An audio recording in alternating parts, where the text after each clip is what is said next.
Right. Before we get into it, if you like what you're listening to, please like and subscribe. It genuinely helps us reach more revenue leaders, so thank you for that. This episode is sponsored by Indigo, the SaaS sales recruitment business building tech companies with the revenue salespeople they need across Europe and North America. Now, most founders think their churn problem is a product problem. Today's guest thinks it's something else entirely. Roger Walton is Chief Strategy Officer at Resistant AI, with 25 years in anti-financial crime and growth strategy on both sides of the Atlantic. We get into why the quality of your revenue matters as much as the quantity, what a motorway has to do with building a pipeline that really lasts, and why handing product market fit to your salespeople is one of the most dangerous things a founder can do. And the question that will stay with you as AI takes over more and more of customer success, are we quietly running out of wisdom? This is Rev-n-u Unplugged. Let's get to it. Roger, welcome to Rev-n-u Unplugged. It's a pleasure to have you on the show. As always, the standard procedure here is I get the guests to give our audience a bit of a background as to who you are and what you've been getting up to before we dive into the topics. Absolutely. Hi, great to be here. Thanks for the introduction, James. Yes, Roger Walton, currently Chief Strategy Officer of Resistant AI. Like every firm these days seems to be an AI machine learning specialist. We think we're a bit different, obviously, but been in this industry of anti-financial crime for many, many years, 25 plus years since 9/11, and previously before that working in and around the software and hardware industry.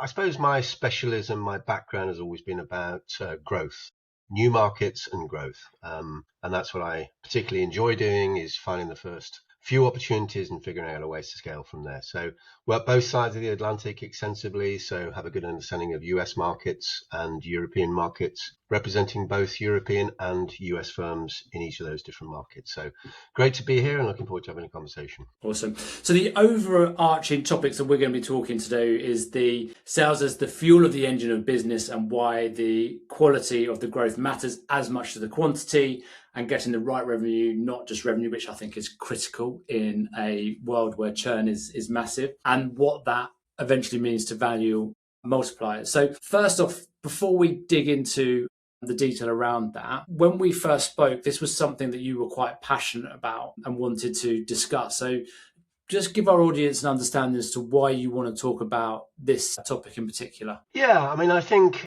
having, like I said before, been in many different startups and scale-ups in different geographies and indeed in different markets, there's a common theme that runs through, which is obviously everybody wants to get revenue, everybody wants to scale, everybody wants to grow, and everybody wants to get sticky customers, obviously. And there's a number of different methodologies and secrets to that. But I think it's critically important at the same time to think about the quality of that revenue that's coming in, how sticky it might be, and how easy it is to replicate and grow accordingly in different, like I said before, in different geographies and different regions. So understanding the philosophy of who customers are, why they're interested in what you're doing, and why they're likely to start and stay with you and grow with you. So understanding the quality and the depth of those customers is really important to ensure that you get the appropriate multiples on whatever revenues that you're selling in there.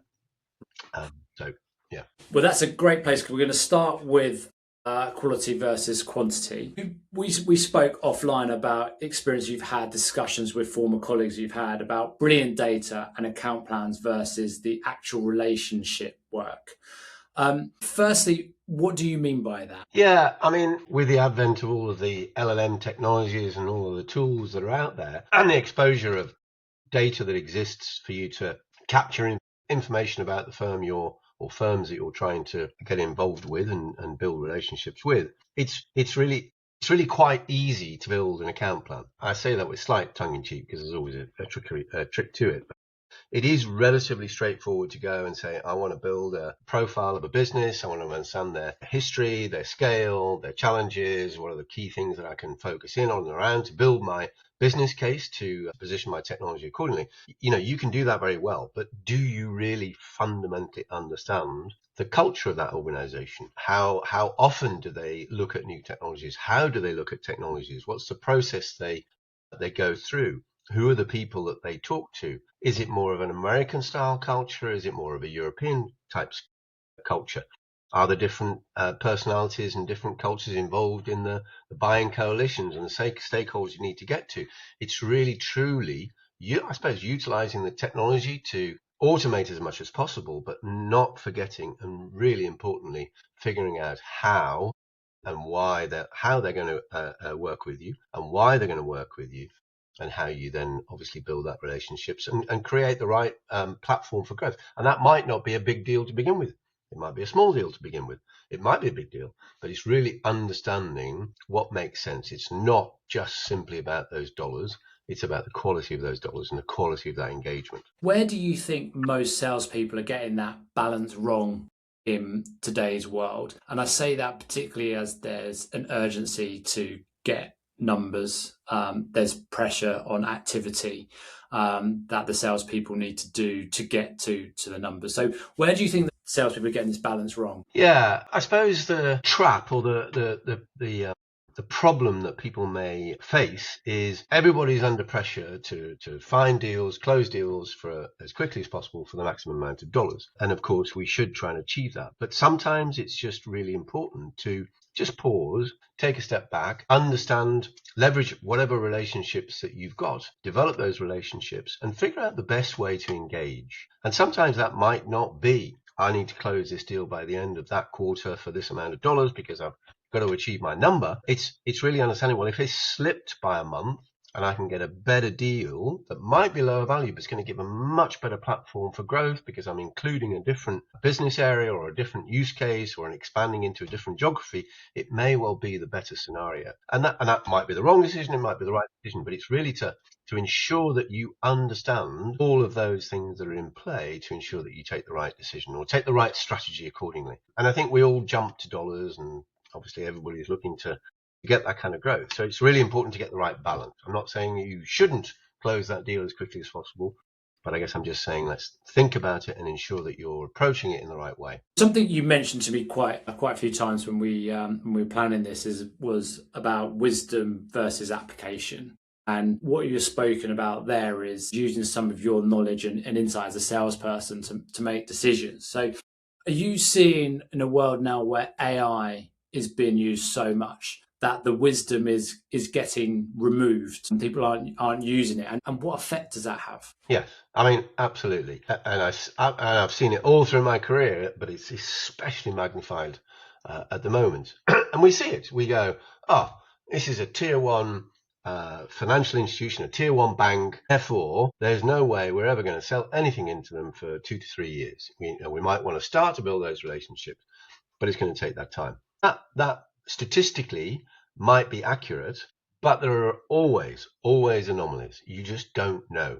So it's important to probe, understand, like I said before, the cultures, the issues. They may have a particular burning platform. They may be doing some form of a renewal. There may be something that you can latch onto at the last minute. It may well take you more than 3 years. They may have just been about to make a decision with the new technologies that's going to replace that one that you're trying to address. Who knows? But it's really, instead of looking at it purely statistically and analyzing everything using AI and using data to understand the nuances by which that particular organization is going to behave. There are absolutely statistical flows that we should pay attention to, but equally there are always differences. And it's important to figure that out. How do you find those areas, if you like, that you can focus in on, highlight and address the problem accordingly? And I've seen cases for both. I've seen cases where it's absolutely flown in the way the statistics say, but I've seen cases where anomalies have popped up and we've been able to jump onto something and make sense of it and create an opportunity out of that. So using that experience, that knowledge and that understanding to use statistics and data as an advisory function and not the rule function. So yes, this is something that can help me with those relationships I'm building, but it doesn't necessarily define exactly what those outcomes are going to be. How do we teach salespeople coming through this wisdom part in your mind, particularly where they are becoming more and more reliant on AI to tell them what they need to know or what to do? How do we teach the wisdom part, or how do we get people to you don't teach wisdom, do you? That's a silly thing to say. How do you get the wisdom? Yeah, I think maybe it's a slightly different terminology, but it's really about how do you encourage and teach people to, like I said, use the data to drive certain types of expectations, but without defining those expectations. The data and everything that you're using is so much more available. It's so much faster to understand all the analysis of markets, profiles, groups, collectives, cohorts. It's so much easier and faster to be able to do that now. Therefore, you have more opportunity. You have, as a consequence, more time to take a more rational and logical and wisdom-based decision rather than purely just a data-driven decision. So it's about teaching people to pause and use a different part of their brain and their analysis to make the appropriate strategies and the appropriate tactics and actions on how you're actually going to get involved with that organization. So it's really about teaching people not to just 100% rely on the data, but use the data as advisory and not definitive behavior outcomes. So I don't think it's about teaching wisdom. It's just teaching people to use the data appropriately rather than just completely rely on it. You've mentioned to me, and I really liked it. I don't know if it's something that you came up with recently before, but the highway when you're talking about pipeline. So where you've got the fast, middle, and slow lane. For the audience, if you could just talk people through the highway, Annie, and then I've got some questions behind it. Sure. It may not be appropriate for your particular product or offering, but everywhere I've worked, there's always a number of different types of deal flows. I talk about whether it's a highway or a motorway, depending on which side of the Atlantic you're on, and obviously the number of lanes associated with that. So sometimes there are 3 lanes, sometimes there might be 5 lanes. And typically, and again, this isn't always true when we see it in true life example, typically bigger, heavier, slower moving trucks and vehicles tend to go in the slower lane or the outside lane, depending on which side of the road you drive on. And then the different vehicles and different flows and speed and size and capabilities tend to then move towards the outside lanes, with the very faster moving ones in the outside lane. And I think it's important to look at your strategy of sales in that way. Which are the particularly fast moving deals, and how can I focus on those appropriately without necessarily forgetting or letting go some of those slower deals? Now, I've seen many organizations where it says, forget the slow ones. We're never going to sell to them. Don't worry about it. But sometimes often you still need those slow deals, because they may well give a fruitful outcome in a year or 2 years' time, or whatever it might be, while the smaller deals might move quickly, but their values are lower. So it's really important to figure out, do you have that capability in terms of your offering? Do your customers behave in that way? And therefore treat them in the appropriate sense. So don't try and group everybody into one. Treat people slightly differently depending on the profile of what they're looking for, how they acquire, how they evaluate, the process, the timelines, and so forth, and group them accordingly, because you can treat them in a way that makes sense for the way that they are culturally. I really liked when you first spoke about that. It made a lot of sense. How do you advise your sales guys on the amount of time they spend on each lane? Well, that's the $64,000 or $64 million question, I suppose, these days. But it's ensuring, obviously, you're fully aware of where you are with your numbers and your quarterly cadence and the profile of what you're doing, to ensure that you can try and meet and exceed the targets and the goals that have been set for you and yourself as well. So it's just important to balance it appropriately. Balance your workload, balance the flow, think about not just this quarter, next quarter, or the third or the fourth quarter, but think about next year as well. And we should be thinking about that for businesses as well. So often I've worked with startups that tend to react on a quarterly basis.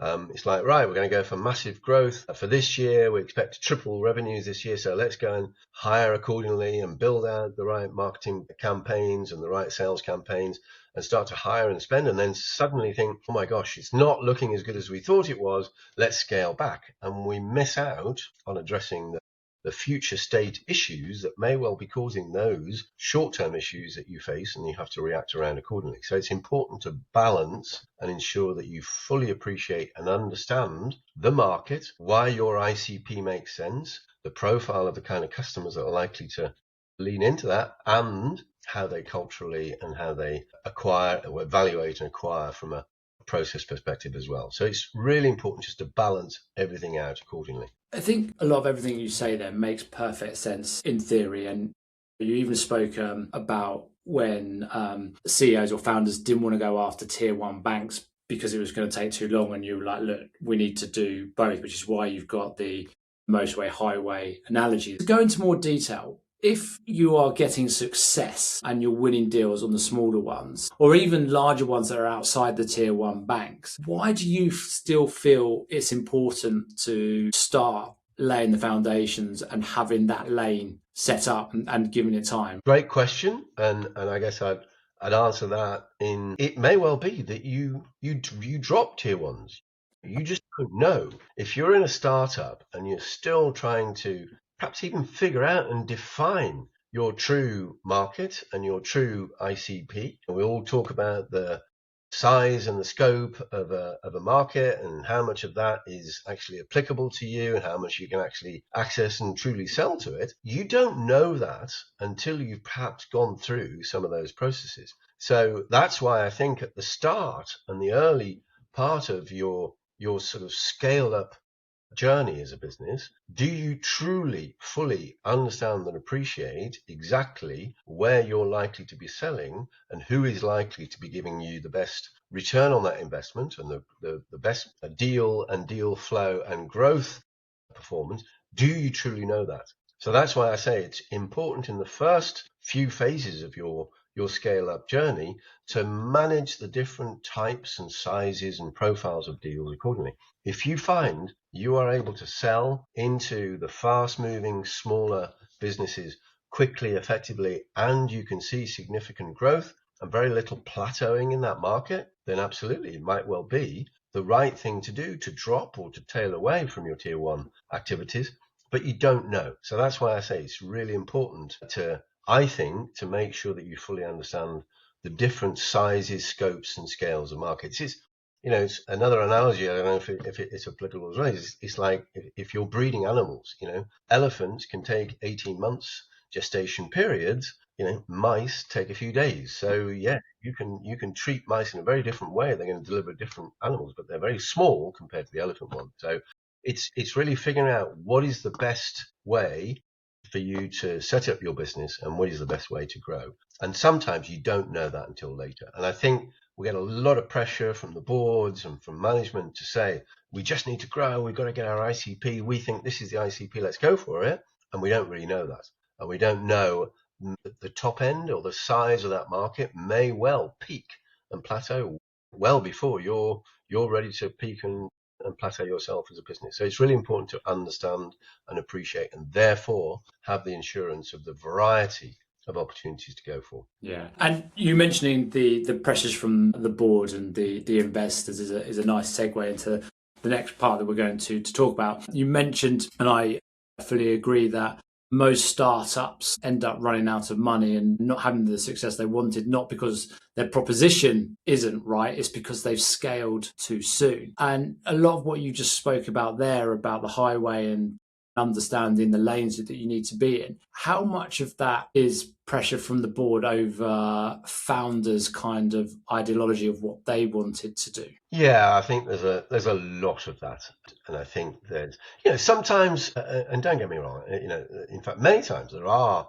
startups, there are start executives, founders, and VCs that fully do understand and appreciate the market and can give you the right guidance and can ensure that you're focused in the right way. So I'm not saying this is a one size fits all, but typically, certainly for a lot of the companies that I've worked with in the past, we're not 100% sure. We get a feel. We think this is the right place. We think this is the right market to scale and go for. And absolutely, we should try that, but ensure that that is being balanced out with a proper view and understanding of the overall market. And I've seen it so many different times where we've gone for tried to almost pivot the business and gone for a product market fit or gone for a very highly repeatable, lower value type sale, and it's been a mistake and we've missed out on other areas and vice versa. So it's just really critically important to make sure that you as whether you're salespeople or sales leaders or executive leaders, to ensure that you have a full and appreciative understanding of the market, its scale, its change, its profile, its culture, and its buying behaviors, to ensure that you can tap into it more appropriately. So it's not disregarding what people are advising and saying, it's just taking that on board and ensuring that you have a balanced view yourself of what you actually should be doing. But how do you manage the expectations of the board? The fact behind it is that if there is a VC, it tends to be more than one VC, but that comes in. Let's say at Series A, there's 25, 30 million pounds being thrown around, and they'll say, right, you've got a great product. We know X, Y, and Z companies have done this, so this is what you've got to do, and we're going to do it today, and we'll go out there and build it. And no matter what, that's the same conversation they have every time. I've not sat down with a founder who's taken 30 million from a VC and they've gone, right, we're going to take this steady. So we're going to get the highways all lined up. We're going to do it. It's going to be like hire big, hire now, and let's go. So how do you sort of like manage that expectation? How would you advise someone to manage a VC's expectation, not get caught up in the hype? I think, great question. And it comes back down to experience and the wisdom of dealing with advisors and investors and VCs like you described. So it's really ensuring that you have the appropriate and solid relationship with the board, if you have access to the board as a sales leader, or it's with your founders or your own management team if you don't. It's really important to ensure that you are, I suppose, giving an alternative analysis of how to scale this business and make the recommendations. Like I say, this is the way that I've been successful in the past. This is the way that I think it can mitigate any sudden changes and sudden moves in the market. And this is the way to balance things. And it's not about saying we're going to sort of flat earth across all the lanes of the business. It's saying let's make sure that we keep a few of these things going, because it may well be that's a better market for us than this one. But we don't know until we understand and we do that analysis. We don't know. So it's figuring out, again, back to this principle of the wisdom. I can give you all the statistics and all the dials and the dashboards and graphs accordingly to support whichever strategy that you think is most appropriate. So it's just making sure that you use all that data combined with your wisdom and your instinctive understanding and learning behavior of how buying coalitions work to give that appropriate balanced strategy back to the board accordingly. And if they contest it and they push you, you've got to make a decision about what you do there. And that's obviously as the more senior role you get, that's the tricky balance that you've got to play out, because it may well be you have a fundamental disagreement that you're gonna ultimately fail if you don't adhere to what they're saying. So therefore, you might decide this isn't the right place for you. It's really a balancing then your understanding your own experience and your own wisdom of how to manage that whole process and building out the sales function in accordance with that strategy that's being pushed from above. And is that contention too hard and too difficult, or is it something that makes sense? That's up to you to balance out. But I'd continue to say, as someone that's been around this industry for a long time, is don't necessarily be afraid of standing up for something that you believe in and arguing the principles of that up to a certain point. And that's really about you and how you decide it accordingly. If you're a first-time founder that's about to go into bringing on that first big VC pot of money, what advice would you give to that first-time founder that you would want them to know and understand about their sales before entering those conversations? Great question. And again, this is one where the whole proliferation of data to give you analysis and outcomes that you want to put forward can often cloud the reality of what's going on. So absolutely look at the stats, look at everything you can get from your CRM, look at the way deal flows work, look at sales cycles, look at outcomes, look at positioning, churn, etc. All of those really, really critically important. But for heaven's sake, go talk to your customers. and understand, why did they buy from you? What were the things that were really critical there? Why are they staying with you? And why are they continuing to buy from you? And what is it that they are latching onto? And you will find some very surprising information out of that, because you'll see so much more comes down to culture, the way you do business with them, the way that you support them, the way that you are handling their issues and problems and challenges and supporting them accordingly. So it's really critical to get the balance. There's obviously that, again, a bit like how you're trying to sell to businesses and understand how they buy and the statistics of that market that you're selling into. Understand the statistics that you have yourself about how people have engaged, how people have shifted, how people have changed. So talk to as many customers as possible and try and build up, I guess, a method and a process to understand how and why they are your customers and continuing to be your customers. Because often we tend to fall into that whole statistical analysis. Well, they're all like that. It's because they're all this type of business. And oftentimes it's a mix of the two. So be absolutely involved and understand your customers properly. Great advice. Really like that. Want to move on to product market fit as a topic now. It's really important. I think it's even more important as we move further into an AI world where we're needing multi-year deals. Everybody worried that Claude is going to create an application that replaces everything. But before, I've got a number of questions to ask you around this. But in your view, Roger, from your time working at many different businesses at many different stages, when do you have product market fit? What does it look like? Yeah, I mean, some companies never actually achieve it. Some start with it, stay with it, and it never changes. And some obviously, iterate and morph and change accordingly.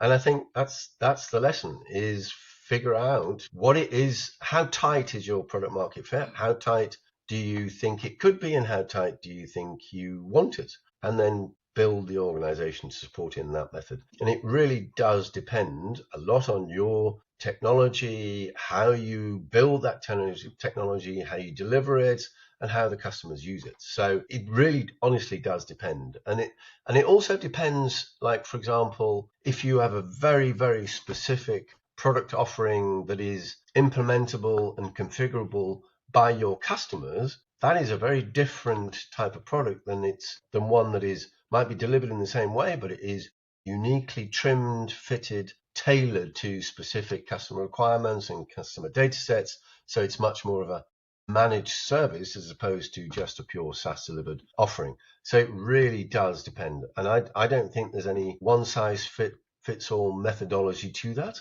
It's back to that proper understanding of the market, true understanding of what it is that market is doing right now, where does it need to get to, and what are the kind of things that your offerings or the collective nature of your ecosystem that you fit into can change that, and how do you highlight what it is that you can do to help drive that organization to that new state, or that market into that new state. And if that is highly repeatable, it's a very strong product market fit, and you can nail down very, very specific, granular, detailed pricing methodologies and ways to market, then that's awesome. You've got something really cool. But if you're on the other end of the spectrum and it's really about morphing a particular set of different types of technologies in a managed service to fit the uniqueness of a customer, then that's a slightly different method, a way of doing it. But it's really important to figure out what it is that you have, what it is the market is looking for, and how do you affect that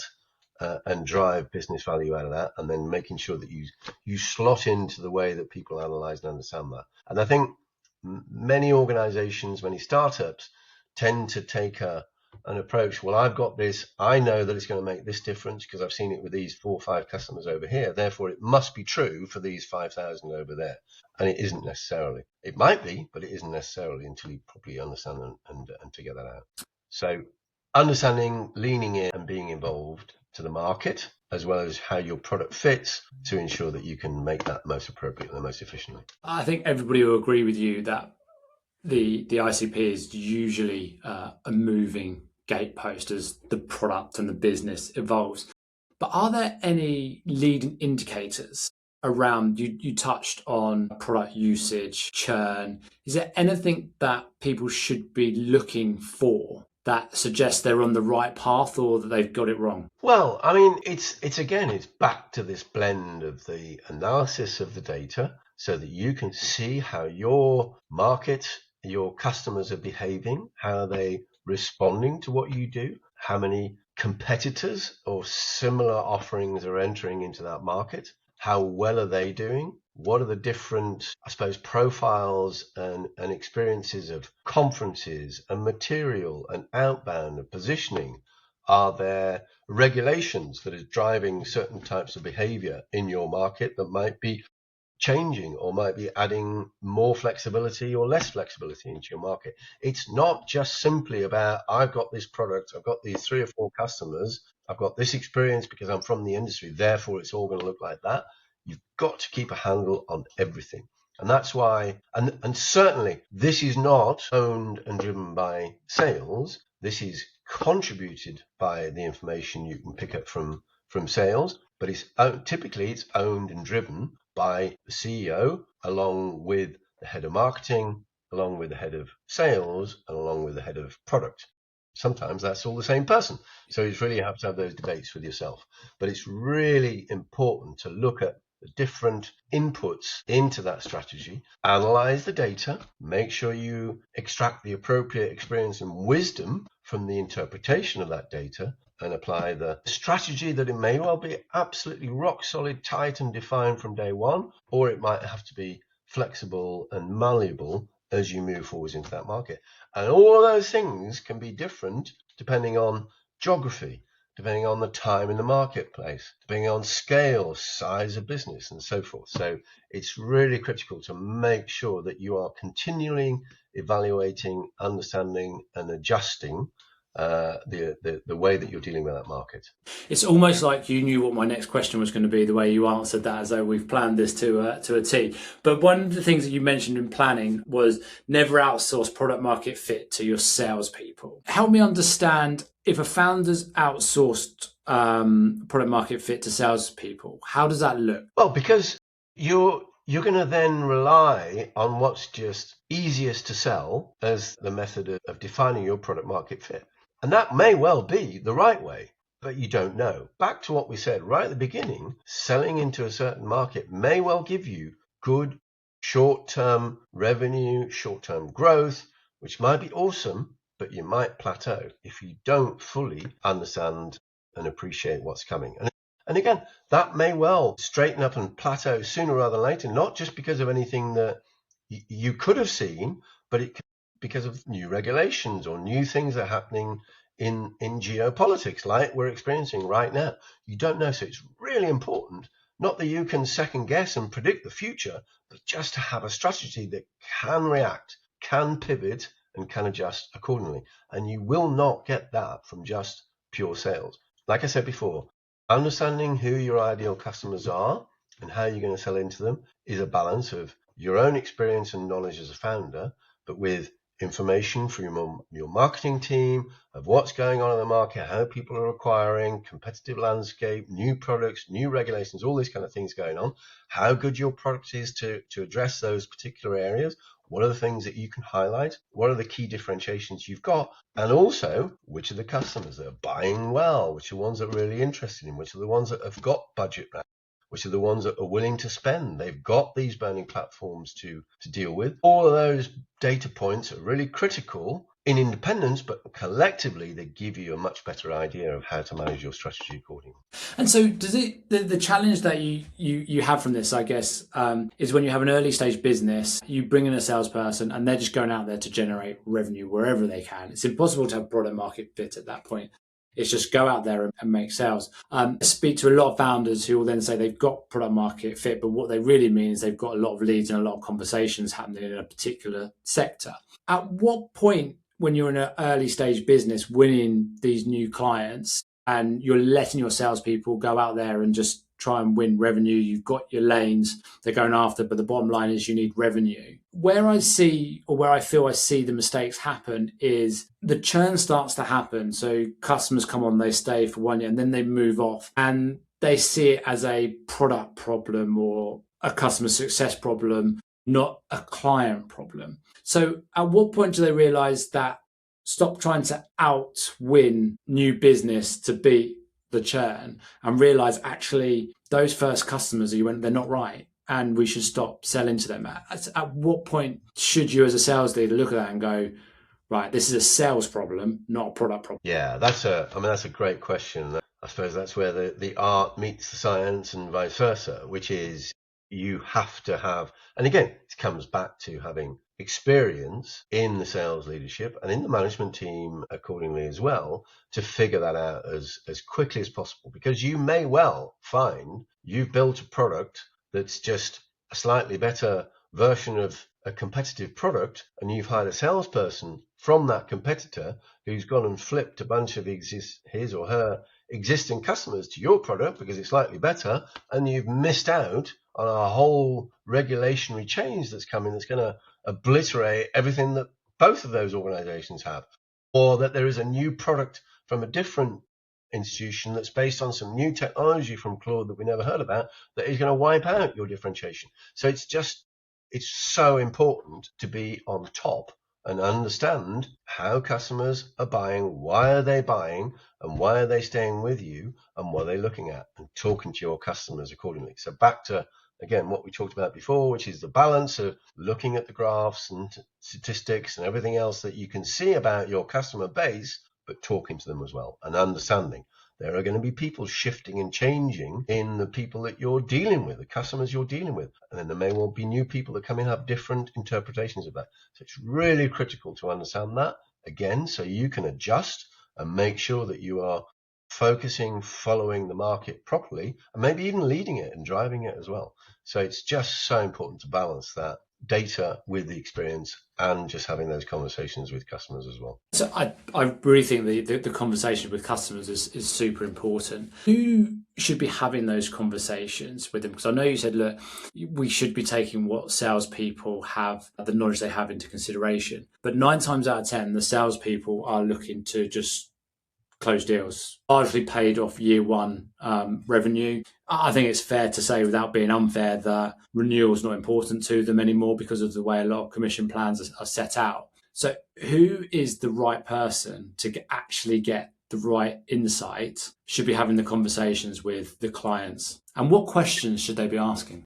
Yeah, I mean, it really depends on your structure of your team, who's involved, the experience of it. I would argue it comes ultimately to the CEO and having a good understanding of that, knowing how to ask sales, and I say sales in its sort of generic title because it may well be the sales person, it could be the SE, the technical person, or it could be the manager, or it could be the CRO, it could be field marketing, it could be corporate marketing, it could be product fit, it could be the people who are supporting the problems coming from the customers. All those constituents have both data and opinions that are worth listening to and understanding.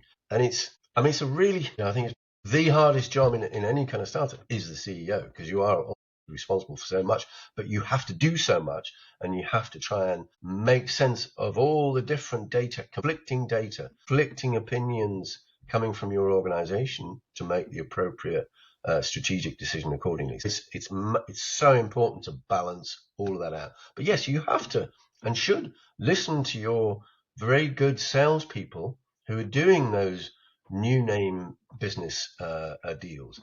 How are they getting into those accounts, and what is it that they're doing, and what is it that people are listening to in terms of your offering, and what is it that the challenges they have that you think you can address? Because that will give you the indication. You cannot look at the statistics because there's so many things that can contribute to dollars coming into the organization. It may well be your salesperson has just fallen into a wonderful opportunity just at the right time, in the right way, with the right product.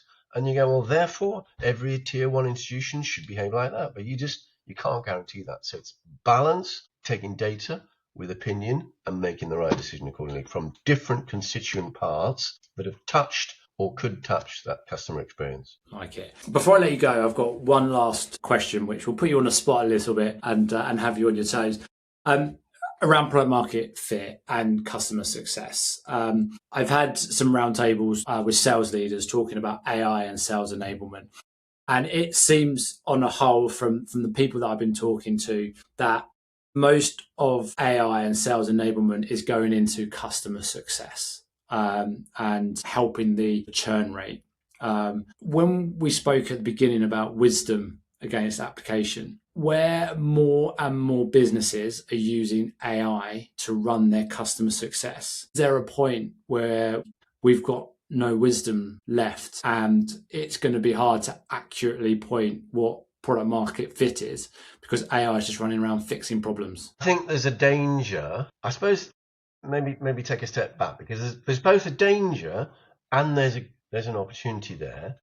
I suppose the opportunity being, it may well be absolutely right to automate customer success fully and deliver a set of products and offerings that your customers are quite happy just to click, buy and use and not have to worry about. There may well be, we all use them. There's certain products that we all rely on that's really fast, really quick and really easy to automate. And you don't want to have to deal with anybody. You've got no interest. I just want to buy that. I don't want anything. As long as it works. And as long as it's solid and it doesn't break and doesn't cause any problems. So there may well be that. But there's also a huge opportunity in the market where that is the wrong strategy. Certainly it can help and it can contribute to it for sure. But there will be opportunities to differentiate, create that distinct and valuable customer or customer orientated feature that is going to give somebody a particular differentiation that you can only get by having a human process to understand that. And I'm sure there's loads of people that might listen to this that are very AI enabled and say, that's just rubbish. There's loads of AI that will take care of that as well. I disagree. I think the AI that's out there right now is supremely brilliant. I mean, it's just amazingly powerful, but it does not replace. It gives you the ability to enhance the human experience, augment the human experience, and to some degree it might completely replace that. But I think there's still a massive, huge upside and opportunity in the market to create differentiation that is going to drive human value and human efficiency by augmenting both your analysis and what you can see of the market and your product set with what they do as well. So it's really important to get that, I think, that balance. And it may well be we do rely on certain elements of it that is purely automated and purely AI driven, but making sure if you're going to build a business that I think is differentiated and scalable, I'd argue that a lot of that's going to be around how the human is impacted and enhanced and given things to be more efficient or have a better experience around rather than just necessarily replaced. I totally agree. But how do you then advise, particularly the smaller businesses, the earlier stage businesses, where a lot of people are saying, right, we can now build $1 billion valued business with a handful of people. How do you advise them? What do you say to them to make sure that they have still people in certain places and what their role actually is? I mean, honestly, James, it may well be that you've got a particular business idea that can do that, and you only need a handful of people and you can build a multi-billion dollar value business as a result. Good luck to you. Great, go for it. I can't particularly help you in that scenario. But if you want to do something that is different, that is got that ability to work in a different way and deliver value, that is human orientated, that can take advantage of other experiences, then build it accordingly. But it depends on the founders and their aspirations and what they believe. I'd still argue that there's still always a significant human element to it. I mean, we've heard of all sorts of big public organizations going, I'm going to fire 60% of my customer success staff, and they never get there because they know it's not possible, it's not achievable. Yes, I'm going to create efficiencies and help to improve how people can deliver a better experience, but it isn't just necessarily about replacement. It's how you support and augment. So I still believe there's going to be a human element in it. Maybe I'm going to disappear with the dinosaurs in that sense. Hopefully not, but I still believe there's a significant set of businesses that you can build, which is much more human orientated than just pure tech. Absolutely.